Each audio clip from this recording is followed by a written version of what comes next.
In today's video, I'm going to teach you how to use the gauge visual in Power BI, often referred to as a radial gauge. This unique and highly effective visualization tool allows you to compare a single current value against a specific target, all while giving you a vivid snapshot of progress, much like a speedometer. Imagine the needle in a speedometer pointing to the current value, while the shaded area reflects the progress toward the target, providing a clear and immediate understanding of how close or far you are from your set goal. To create a gauge visual in Power BI Desktop, we'll start by loading your dataset into the application. Before diving into the visual creation, it's important to prepare the measures that you'll need. Specifically, you'll want a measure to represent your current value. This could be anything from total sales to utilization percentage, depending on what you're analyzing. You might also decide to prepare a separate measure or column to calculate your target or goal.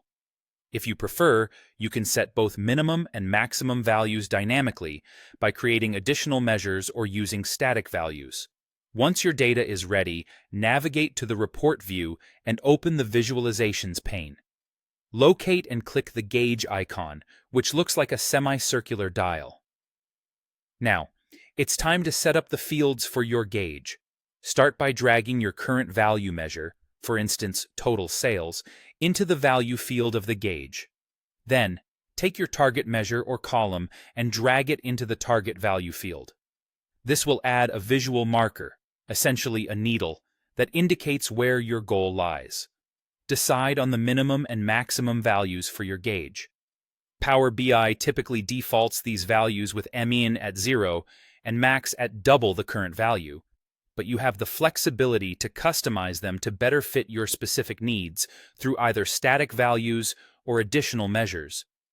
With the basic setup in place, you can now move on to the visual aesthetics using the Format pane, which you'll recognize by the paintbrush icon. Here, you can make adjustments to the min, max, and tick marks via the gauge axis settings, and change the colors of the needle, marker, and dial to match your presentation's theme or highlight different data points. It's also where you can configure the data label's fonts, sizes, and display units, and set the title and border to make your gauge as clear as possible. If your version of the visual allows, you might choose to introduce color zones like red, yellow, and green to denote performance ranges using conditional formatting. Don't forget to enhance interactivity by adding tooltips.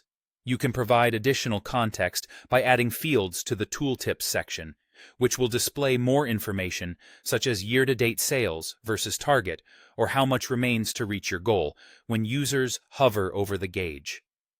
Finally, test your work by applying filters or slicers like time periods or regions to ensure that your gauge visual dynamically updates, providing the most relevant and contextual insights.